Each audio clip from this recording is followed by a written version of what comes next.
Assalamualaikum warahmatullahi wabarakatuh. Kembali lagi di channel saya Fakhri Jamjami. Kali ini saya akan menceritakan sejarah, adat, dan budaya yang ada di tatar tanah Sunda dan di tatar tanah Jawa. Sebelum Anda menyaksikan kelanjutan ceritanya, jangan lupa ya guys, klik subscribe-nya dan like, bagikan. Oke, jangan lama-lama lah, lanjut aja ke ceritanya. Semoga menambah ilmu dan manfaat. Babat Pengampon, Tanah Pengampunan. Konon diceritakan Nyimas Endang Gelis adalah putri Syekh dan Warsi, juga istri dari Pangeran Cakrabuana, Mbah Kuwu Cirebon, yang pernah singgah beberapa waktu di Pengampon untuk berdakwah dan menyebarkan agama Islam.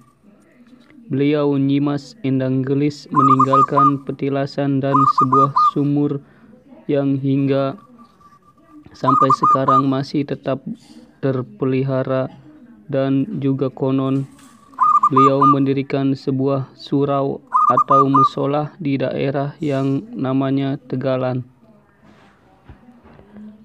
yang sekarang sudah menjadi bagian dari sebuah wilayah Kecamatan Jamblang. Beliau diyakini pula oleh masyarakat ketika mempunyai sebuah piaraan seekor kerbau bule atau yang kata orang Sunda bilang munding bodas, sehingga konon meninggalkan sebuah bekas kubangan tempat kerbau mandi. Pada saat itu hingga kini dipercaya lokasi kubangannya kira-kira berada di sebuah utara yang lokasinya hanya beberapa meter dari pendopo kuburan makam Bontot di Blok Pengampon Kulon RT 01. Dan juga ada sebuah petilasan keramat Nyimas Endang Gelis sendiri berada di belakang Balai Desa Danawinangun. Namun petilasan aslinya sebenarnya adalah di Balai Desa itu sendiri. Hingga kini masih terlihat dari Jalan Raya Klangenan Panguragan yang sekarang menjadi nama jalannya Jalan Nyimas Endang Gelis. Sekilas sejarah Pengampon berikut keterkaitannya dengan Nyimas Endang Gelis sudah menjadi kebiasaan seorang tokoh di masa lalu, baik seorang tokoh agama ataupun seorang tokoh pemimpin, selalu mempunyai riwayat babat alas atau totor alas sebagai cikal bakal mendirikan sebuah pemukiman baru berupa perkampungan penduduk. Konon sebelum beliau di daerah Pengampon, terlebih dahulu beliau ke daerah Tegalan. Dinamai daerah Tegalan karena dahulunya konon daerahnya berupa tanah lapang yang dipenuhi padang rumput ilalang dan semak belukar, tetapi tidak ditumbuhi pohon-pohon tinggi.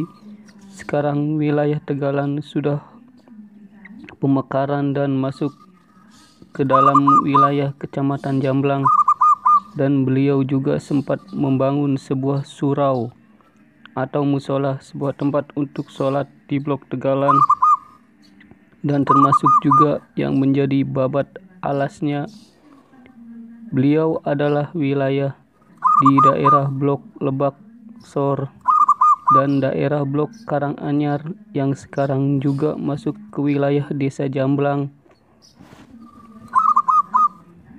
Lalu kemudian ke daerah Blok Pandean yang sekarang masuk ke wilayah Desa Serang, Pamekaran. Konon kisah asal muasalnya nama Pengampon secara luas diceritakan pertama kalinya beliau atau Kanjeng Nyimas Endang Gelis masuk ke wilayah daerah Pengampon sekarang. Dulunya masih belum dinamai Pengampon. Saat pertama kali datang, beliau masuk ke dalam sebuah hutan alas pengampon. Saat beliau berjalan di dalam hutan, beliau tersandung dan terjatuh karena kakinya terlilit atau terjerat oleh sebuah tanaman rambat, yaitu sebuah tanaman labu siam walu batik. Maka serta-merta beliau langsung berdoa dan bermunajat dengan khusyuk, memohon ampunan kepada Allah Subhanahu wa taala sambil beliau berucap di mana saat beliau terjatuh dan kakinya terlilit labu siam, beliau terus memohon ampunannya. Kemudian beliau berucap, kelak di kemudian hari daerah ini akan dikenal dengan nama tanah pengampunan. Tanah di mana saat beliau terjatuh dan terlilit oleh tanaman labu siam ini yang hanya berdiameter sebesar ukuran setampi atau setampak bahasa Jawa tebok, yaitu selebar alat untuk memilah menampi beras.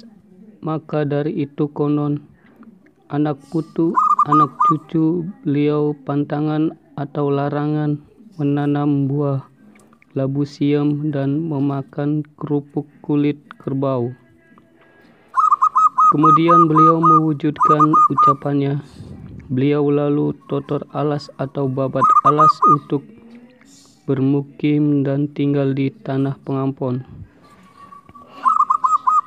Setelah sekian lama, daerah pengampon, sekarang desa Danawinangun, juga menjadi sebuah pemukiman yang terus didatangi orang-orang yang ingin tinggal dan bermukim bersama beliau.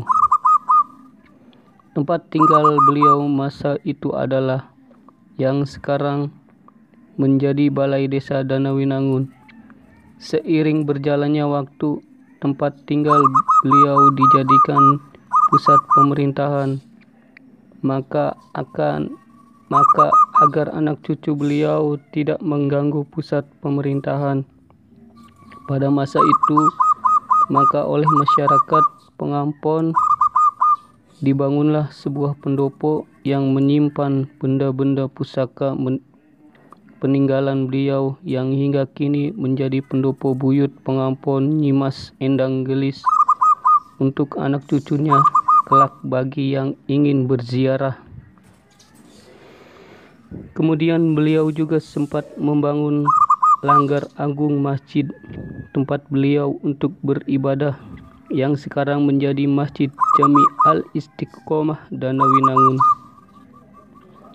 Dengan kedatangan para penduduk yang berdomisili dan menetap selamanya di tanah pengampon, yang pastinya para penduduk secara turun-menurun mengetahui cerita asal-usul tanah pengampon yang sekarang menjadi sebuah desa di Kecamatan Kelangenan, tanah asli pengampon. Setampi sekarang sampai saat ini keberadaannya masih ada, yaitu konon yang berada di lokasi sebelah utara Masjid Al-Istiqomah Desa Danawinangun yang sudah pasti berkaitan dengan Nyimas Endang Gelis saat beliau terjatuh. Maka ada sebuah tradisi yang berkembang untuk mengingat beliau di tanah pengampon, di mana para penduduk yang sekarang mereka tempati, yaitu sebuah tradisi menyuguh atau menyajikan tanah liat kering yang diolah dan bikin secara khusus, yakni yang bernama tanah ampau, yang bisa dimakan dan baunya wangi, merupakan sebagai simbol permohonan ampun dan keselamatan kepada Allah Subhanahu wa taala dalam setiap acara hajatan dan acara-acara lainnya.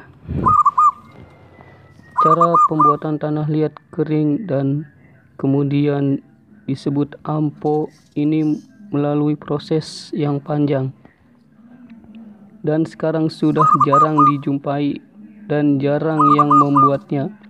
Tapi masih ada beberapa orang yang masih bisa membuat ampo ini, yaitu di daerah Blok Tegalan, Desa Jamblang. Dan juga untuk mengenang jasa-jasa beliau, masyarakat Desa Danawinangun setiap tanggal 17 Mulud bulan Jawa selalu diadakan haul ngunjung buyut Nyimas Endang Gelis dalam acara memperingati Maulid Nabi Muhammad SAW dengan doa bersama, tahlil dan tawasulan yang merupakan tradisi tiap tahun selalu diadakan oleh masyarakat Desa Danawinangun juga masyarakat Blok Tegalan.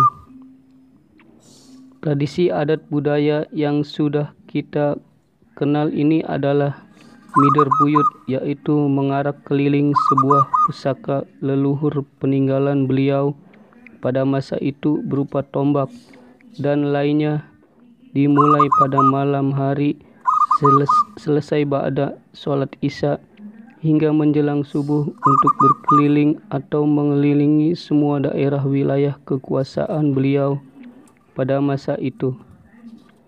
Banyak masyarakat yang ikut mengiring dari berbagai daerah lain dan dari beberapa lapisan ini yang mengikuti dan mengarak keliling pusaka sampai selesai acara ini biasa kita sebut ngiring buyut.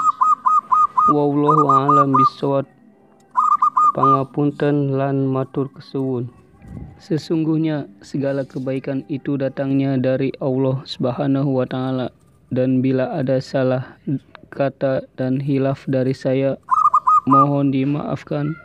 Terima kasih. Wassalamualaikum warahmatullahi wabarakatuh.